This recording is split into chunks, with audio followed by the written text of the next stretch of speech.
कि 24 की चुनावी जंग का ऊंट किस करवट बैठेगा ये तो 4 जून को ही साफ होगा, लेकिन उससे पहले सियासत में उबाल है। मौसम की तपिश के साथ साथ दिल्ली से लेकर यूपी और महाराष्ट्र से लेकर केरल चुनाव की गर्मी बढ़ती जा रही है। इंडिया गठबंधन में घमासान मचा है तो एनडीए विस्तार में जुटा हुआ है।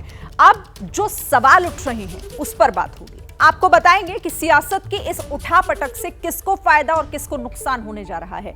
हर पहलू को विस्तार से समझेंगे, जिसके लिए मेरे साथ मेरे सहयोगी जुड़ चुके हैं जिनसे हम बात करेंगे। इस वक्त आप उन्हें स्क्रीन पर देख भी रहे हैं। लखनऊ से हमारे साथ अभिषेक उपाध्याय जुड़ गए, तो दूसरी तरफ दिल्ली से अंकित गुप्ता को भी आप देख रहे हैं। दोनों का रुख करेंगे, दोनों से जानेंगे अंदर से क्या खबर मिल रही है। बातचीत की शुरुआत करें उससे पहले इस वक्त की एक बड़ी खबर जल्दी से अपने दर्शकों के सामने रख दें। और बड़ी खबर अरविंद केजरीवाल की याचिका से जुड़ी हुई, जिसमें हाईकोर्ट में सुनवाई उस याचिका पर जारी है। ईडी की तरफ से एएसजी राजू ने कहा कि सिंघवी की सारी दलीलें बेमानी हैं। मुकदमा निरस्त करने के हिसाब से दलीलें रखी, हमें संपत्ति जब्त करनी है, ये कहेंगे चुनाव के वक्त परेशान किया जा रहा। तो वो तमाम दलीलें इस वक्त मैं आपको बता रही हूं जो कोर्ट के भीतर रखी गई हैं एएसजी की तरफ से। संपत्ति जब्त नहीं हुई तो कहेंगे निर्दोष है। केजरीवाल बेहद प्रभावशाली हैं। एएसजी राजू ने वहां पर यह भी कहा उनके पास ईडी की जांच से जुड़े हुए दस्तावेज मिले हैं। जज ने पूछा कि मनी ट्रेल को लेकर क्या मिला। मनी ट्रेल पर जज ने सवाल पूछा तो उस पर एएसजी राजू की तरफ से कहा गया कि हमारे पास बहुत सबूत हैं। तो अभी दलीलें रखी जा रही है कोर्ट में। अब देखना होगा कि कोर्ट में क्या कुछ और होता है आगे, लेकिन फिलहाल अभी तक का जो अपडेट है, गिरफ्तारी के खिलाफ जो ये याचिका दाखिल की गई है उस पर हाईकोर्ट में सुनवाई जारी है। और ताजा अपडेट क्या है अभी सीधे रुख करते हैं। अंकित हमारे संवाददाता हमारे साथ जुड़े हुए। अंकित, सुनवाई जारी है, अभी ताजा अपडेट क्या मिल रहा है कोर्ट रूम से?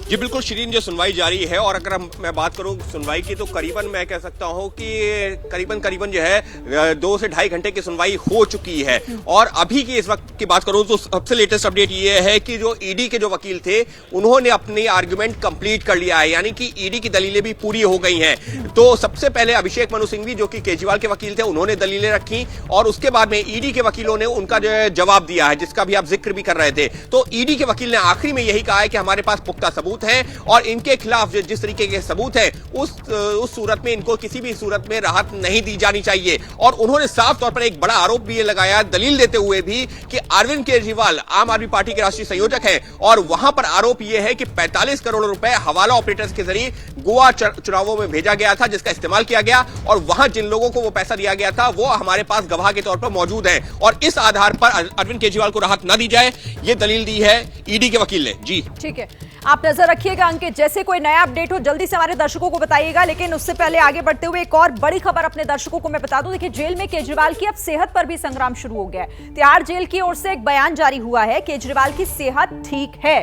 तिहाड़ जेल प्रशासन की तरफ से कहा गया है कि उनका वजन 65 किलो ही है, सामान्य है। आम आदमी पार्टी ने केजरीवाल की सेहत पर सवाल उठाया था और यह कहा था कि 12 दिनों में केजरीवाल का वजन 4.5 किलो कम हो गया है। जब कस्टडी में लिया था तब वजन 69.5 किलोग्राम था। आम आदमी पार्टी का यह कहना है और लगभग 4.5 किलो वजन उनका कम हुआ है। ये आम आदमी पार्टी की तरफ से कहा गया है कि लगातार उनकी सेहत गिर रही है। पर इसे लेकर जो ताजा अपडेट तिहाड़ प्रशासन की तरफ से, जेल प्रशासन की तरफ से जारी हुआ है, उसमें यह कहा गया है कि सब सामान्य है।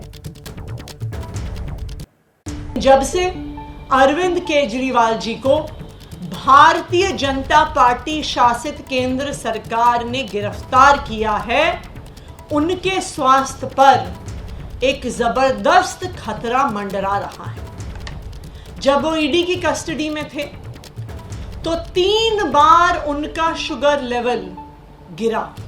अरविंद केजरीवाल जी का पिछले 12 दिन में 4.5 किलो वजन घट गया है। तो सुना आपने आम आदमी पार्टी की नेता और मंत्री दिल्ली सरकार में आतिशी जो कह रही थी किस तरीके से सेहत लगातार गिर रही है। अभिषेक, आपसे इस पर बात करते हैं क्योंकि अब स्वास्थ्य का हवाला देकर अरविंद केजरीवाल को राहत मिल जाए, ये कोशिश है आम आदमी पार्टी की तरफ से, लेकिन क्या ये मुमकिन हो पाएगा आगे, क्योंकि जेल प्रशासन कह चुका है सब सामान्य है? देखिए, 2 तरह की कोशिश है। एक तो ये है कि कोर्ट में दलील रखना, स्वास्थ्य को आधार बनाना, और आपको ध्यान देना होगा सत्येंद्र जैन के मामले में भी यही हुआ था। वहां भी उनके स्वास्थ्य को ही आधार बनाया गया था और बड़ा आधार बनाया गया था। लेकिन एक दूसरा पहलू भी है शिरीन, और वो पहलू है आम जनता में सिंपैथी का पहलू कि स्वास्थ्य उनका तेजी से खराब हो रहा है, उनका वजन गिर रहा है।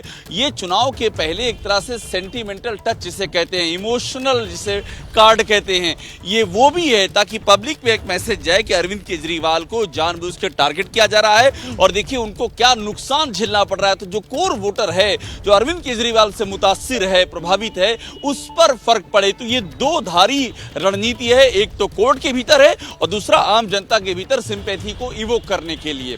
ठीक है अभिषेक, देखना होगा लेकिन इसका फायदा कितना मिलता है। और इसी बीच देखिए आज तिहाड़ से रिहा होंगे सांसद संजय सिंह। राउज एवेन्यू कोर्ट से रिलीज ऑर्डर भी जारी हो गया है। 2 लाख रुपए जमानत राशि जमा की गई है। देश के बाहर नहीं जा सकते हालांकि संजय सिंह, उन्हें अपना पासपोर्ट जमा करना होगा। तो ये तमाम शर्तें हैं और इन्हें पूरा करना होगा। दिल्ली से बाहर जाने की भी जानकारी देनी होगी संजय सिंह को। तो आज तिहाड़ से रिहा होंगे सांसद संजय सिंह। पहले ही कोर्ट ने उनकी जमानत जो है वो उस पर सहमति जता दी है, जमानत उन्हें मिल गई है और आज वो जेल से बाहर आएंगे। 2 लाख रुपए की जमानत की राशि तय की गई है, वो सबमिट हो चुका है। दूसरा कि देश के बाहर वो नहीं जा सकते, और तीसरा कि आपको अपना पासपोर्ट सबमिट करना पड़ेगा। चौथा कि उनको ये कहा गया है कि अगर आप दिल्ली के बाहर जाते हैं कहीं पे तो आपको इसकी सूचना जो है वो जांच अधिकारी को देनी पड़ेगी। इसके अलावा एक शर्त जो ऑलरेडी सुप्रीम कोर्ट में के ऑर्डर में था कि भाई इस आबकारी नीति के बारे में जो आपकी भूमिका है खासकर उसको लेकर जो है आप कोई भी बयान नहीं देंगे, वो एक कंडीशन यहाँ पे है। तो संजय सिंह जो बाहर आने वाले हैं उन्हें जमानत मिल चुकी है, तमाम शर्तों को पूरा करना होगा। लेकिन संजय सिंह की रिहाई की शर्तें क्या हैं, आपको इस बड़ी स्क्रीन पर जरा मैं वो दिखा देती हूं कि आखिर किन शर्तों के आधार पर उनको जमानत मिली है और क्या क्या उनसे कहा गया है। पहली बात तो ये कि देश से बाहर वो नहीं जा सकते हैं। दिल्ली एनसीआर से बाहर जाने की जानकारी उनको देनी होगी, प्रशासन को पासपोर्ट जमा करना होगा। ये वो तमाम शर्तें हैं जिनके बाद ही वो बाहर आ पाएंगे जेल से। लोकेशन शेयर करनी होगी।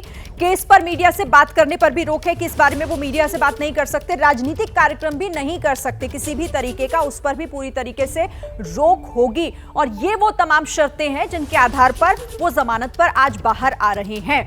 अंकित, आपसे इस पर बात करते हैं। पहले तो ये बताइएगा कि कब तक ये तमाम जो भी कागजाती कार्रवाई है उसके बाद संजय बाहर आ जाएंगे आज। और दूसरी बात ये कि जिस तरीके से बड़ी जीत आम आदमी पार्टी इसे देख रही है और बार बार ये कह भी रही है कि हमारी जीत हुई है, क्या अब बाहर आकर संजय सिंह ही पूरा संभालेंगे क्योंकि अरविंद केजरीवाल तो अब जेल में है? शिरीन, जो आपने सबसे लास्ट में बात कही ना, वही इस वक्त जो है सबसे बड़ी राजनीतिक तौर पर अगर मैं बात करूं तो वो सबसे बड़ी निकल के आ रही है। क्योंकि अब कहा यह जा रहा है कि अरविंद केजरीवाल जेल के सलाखों के पीछे है, मनीष सिसोदिया जेल की सलाखों के पीछे, सत्येंद्र जैन जेल की सलाखों के पीछे है। वहीं अगर बात करें सौरभ और आतिशी जिनका जो नाम इस केस में आ चुका है, जो कथित शराब घोटाला है, वो सवालों के घेरे में आ गए हैं। तो संजय सिंह के बाहर आने के बाद में पार्टी में एक नई जान आ सकती है। संजय सिंह एक तरीके से पार्टी में जो एक महती भूमिका अदा कर सकते हैं, जिस तरीके से पार्टी इस वक्त एक दुविधा में फंसी हुई है। एक और अपडेट देना चाहूंगा, जो आपने सवाल पूछा था कि संजय सिंह कब तक आ सकते हैं, तो फिलहाल जो मेरी जानकारी है, उम्मीद है कि अगले 2 घंटे में संजय सिंह तिहाड़ जेल से बाहर निकल सकते हैं। क्योंकि संजय सिंह जो है कोर्ट वहां पर तिहाड़ जेल पहुंच चुके हैं अस्पताल से। जो उनका रिलीज ऑर्डर था वो जेल में पहुंच चुका है और अब जो उनकी रिहाई की प्रक्रिया है, जिसमें करीबन जो है करीबन 1 घंटा प्लस 1 या 1.5 घंटे के आसपास का वक्त लगता है। अगर हम उस लिहाज से अनुमान लगाएं तो उम्मीद की जा रही है कि अगले 1 से 2 घंटे के भीतर संजय सिंह तिहाड़ जेल से निकल सकते हैं। एक चीज और जोड़ना चाहूंगा,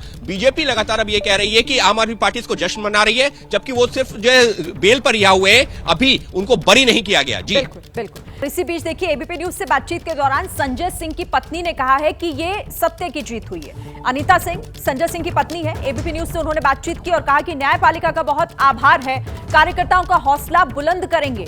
अनीता सिंह ने कहा है सत्यमेव जयते। बेल हो गई, ये अच्छी बात है। और अभी तभी हम लोगों को तसल्ली होगी जब मेरे 3 भाई बाहर आ जाएंगे, तब हमको सबसे ज्यादा खुशी तभी होगी जब हमारे 3 भाई और आ जाएंगे। और अब आगे बढ़ते हुए एक और बड़ी खबर, उत्तर प्रदेश में इंडिया गठबंधन पर अमित शाह बरसे हैं। उन्होंने कहा, भ्रष्टाचार का जिक्र किया और उसी को लेकर हमला बोला, जिसने भ्रष्टाचार किया वो जेल के अंदर होगा। घमंडिया गठबंधन में घोटाला करने वाले परिवारवाद को लेकर भी बरसे अमित शाह और कहा कुछ लोगों का मकसद परिवार को आगे बढ़ाना, परिवार के लोगों को सीएम पीएम बनाना ही मकसद है।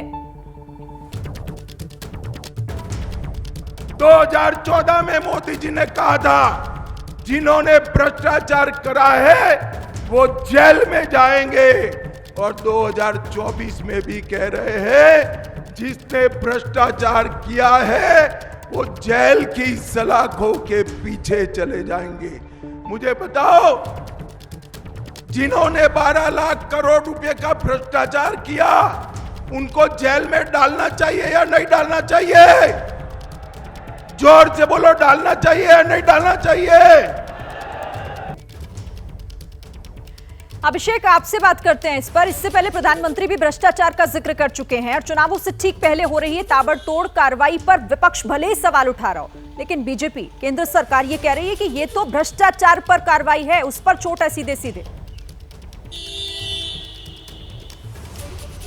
बिल्कुल शिरीन, देखिए पूरी बीजेपी की रणनीति है कि भ्रष्टाचार का एक पूरा सर्किल है, उस सर्किल के तहत इन सबको उस घेरे में खड़ा हुआ दिखाया जाए, और ये पूरी स्ट्रेटजी से हो रहा है। मैं आपको इसी उत्तर प्रदेश की जानकारी दूं, यहां पर बीजेपी ने पिछले 48 घंटों में प्रेस कॉन्फ्रेंस की है 75 जिलों में, पहले 35 जिलों में, फिर 40 जिलों में, और इन प्रेस कॉन्फ्रेंस में जो सरकार के बड़े बड़े मंत्री, विधायक, केंद्र के मंत्री, सांसद, ये सब शामिल हुए हैं, और भ्रष्टाचार के मुद्दे पर इंडिया गठबंधन पर करारा वार किया गया है। तो ये एक पूरी स्ट्रेटजी है, और इसका आशय यही है कि विपक्ष जो बार बार कह रहा है कि हमारे नेताओं को टारगेट किया जा रहा है, उसका दूसरा पहलू सामने रख रहे हैं कि ये करप्शन में डूबे हुए लोग हैं। महाराष्ट्र की बात कर लेते हैं, जहां इंडिया गठबंधन में तनातनी बढ़ी हुई दिखाई दे रही है। उद्धव गुट के 4 और उम्मीदवारों का ऐलान कर दिया गया है।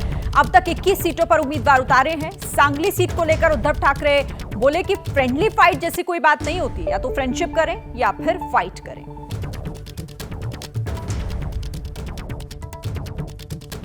सांगली और जो बाकी आज जो बची थी 4 जगह, वो आज मैंने उसका ऐलान किया है, डिक्लेयर की है।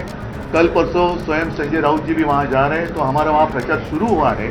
फ्रेंडली फाइट नहीं होती है, या तो फ्रेंडशिप करो नहीं तो फाइट करो।